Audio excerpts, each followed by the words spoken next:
Mind Parachutes. À chaque idée, des nouveaux horizons. Dites adieu au stress, de Marie-Christine Mertens.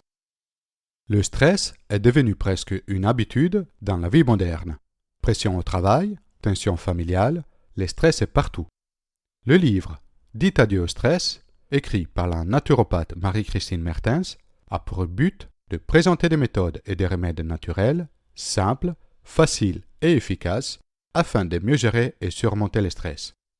À la base, le stress n'est pas mauvais ou nocif.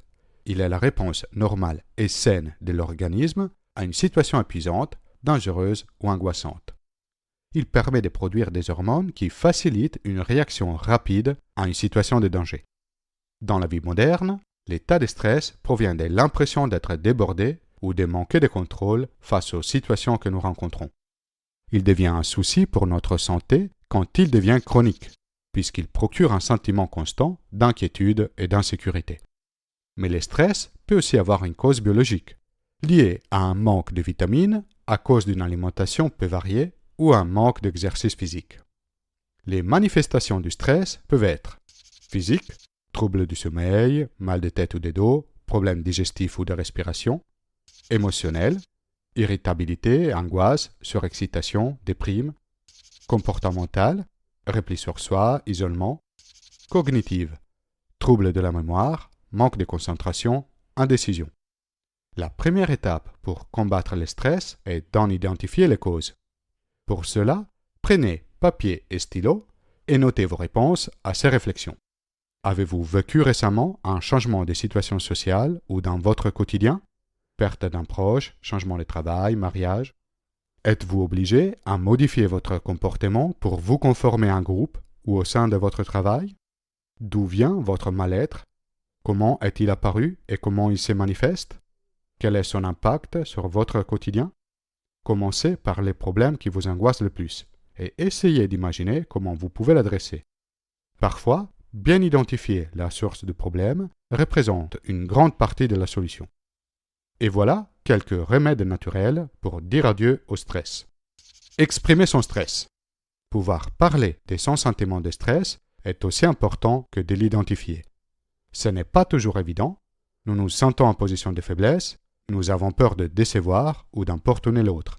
Mais partager son malaise permet de prendre du recul sur la situation. Parfois, cela est suffisant pour réduire fortement le stress ressenti.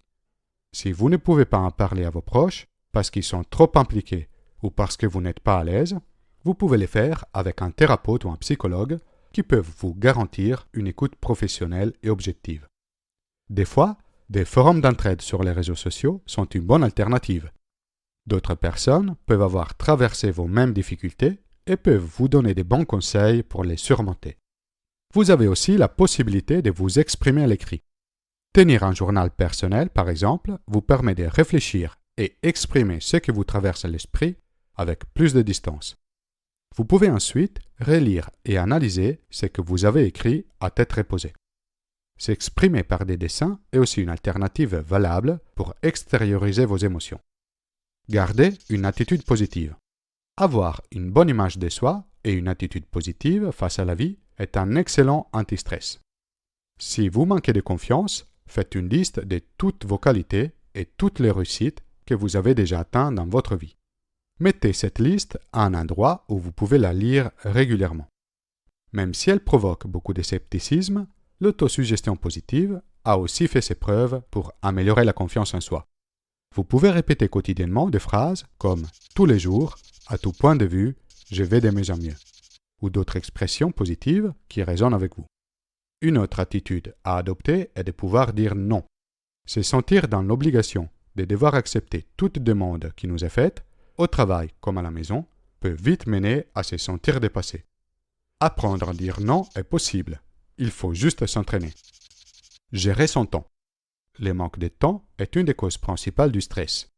Il est possible d'adopter de bonnes habitudes pour gérer le temps de manière plus sereine.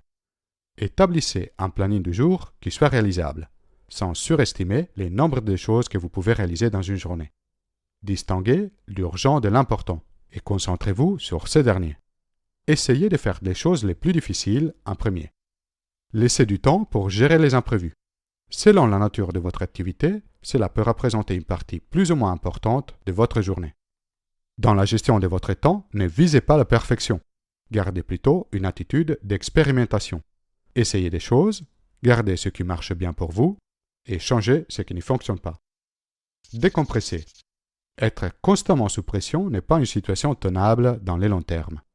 Il est important de temps en temps de s'accorder des pauses et de se reposer et reprendre de l'énergie. Ne voyez pas les petites pauses dans la journée comme des minutes perdues. Au contraire, elles vous permettront d'être plus concentré sur les tâches à faire par la suite. Vous serez donc plus efficace et productif. Rentrez du travail, adoptez une tenue plus relaxe et réalisez des activités qui vous aident à vous détendre, comme promener votre chien, faire du jardinage ou lire un bon bouquin. Si vous pouvez, prenez des vacances ou des petits week-ends pour sortir de votre milieu habituel. Si vous ne pouvez pas, essayez de prendre des moments juste pour vous, afin de vous changer les idées. Soignez son alimentation. Une carence de vitamines liée à une alimentation peu équilibrée est aussi une possible source de stress. Consommez beaucoup de fruits et légumes frais, idéalement de saison. Afin de maximiser leur apport en vitamines, il est conseillé de les consommer crus. N'oubliez pas les fruits secs, une grande source de magnésium. Consommer régulièrement du poisson gras, des crustacés et de la viande blanche est aussi une excellente habitude alimentaire. L'idée est d'adopter une alimentation variée et se faire plaisir. Chacun a ses goûts, et il est tout à fait possible de manger de tout, tant qu'on le fait avec modération. Et quand vous mangez, prenez votre temps. Prenez le temps de vous installer à table, d'ingérer des plus petites bouchées, de bien mastiquer. Prêtez attention à votre repas. Dégustez ce que vous êtes en train de manger. Focalisez-vous sur les goûts, sur la texture, sur l'odeur et les couleurs de votre repas. Quelles sensations vous procure-t-il? Apprendre à manger lentement est déjà instaurer un nouveau style de vie. Respirer par le ventre. Une des premières manifestations de l'anxiété est l'accélération de la fréquence respiratoire. Et apprendre à bien respirer permet effectivement de réduire considérablement la sensation d'oppression d'anxiété souvent associée au stress. Dans la société occidentale, une grande partie de la population a une respiration incorrecte, courte, saccadée, limitée au haut du corps, qui ne permet pas un bon renouvellement de l'air respiré. Il est important d'apprendre à respirer de manière plus lente et profonde, en impliquant davantage le ventre, de manière à faire descendre l'air oxygéné plus bas dans nos poumons. Allongez-vous et mettez les mains sur le ventre pendant que vous respirez. Lors de l'inspiration, est-ce que vos mains se soulèvent? Si oui, parfait. Sinon, si vous rentrez le ventre en inspiration, cela veut dire que vous pratiquez la respiration inversée. Cela limite votre respiration et peut provoquer des contractures musculaires dans le dos, des troubles du sommeil, une cessation d'oppression ou des nœuds à la gorge. Avec un peu d'attention, il n'est pas difficile de changer cette mauvaise habitude. Maintenant, pendant que vous êtes allongé, mettez une main sur votre thorax et l'autre sur votre ventre. Respirez normalement. Quelle main se soulève en premier lors de l'inspiration? Si c'est la main sur le thorax qui se soulève et celle sur le ventre bouge à peine, vous pratiquez une respiration thoracique. Si c'est l'inverse, si c'est la main sur le ventre qui se soulève le plus, vous pratiquez la respiration abdominale. C'est cet deuxième type de respiration qui apporte bien-être et détente. Pour la pratiquer, continuez à respirer calmement quand vous êtes allongé. En inspirant par le nez, gonflez votre abdomen et non pas le haut du thorax. En expirant par la bouche, remontez le diaphragme vers la poitrine et creusez l'abdomen pour vider vos poumons. Cela peut donner une sensation bizarre au début, mais la respiration abdominale permet d'améliorer sensiblement la qualité de votre respiration et la quantité d'oxygène dans votre sang. Si tous ces outils et ces techniques peuvent être très efficaces pour gérer et maîtriser le stress, dans les situations les plus tendues, cela peut être utile, voire nécessaire, de consulter votre médecin généraliste ou des spécialistes comme des psychanalystes ou des psychothérapeutes pour un soutien médical. Qu'en pensez-vous de ces stratégies pour vous libérer du stress?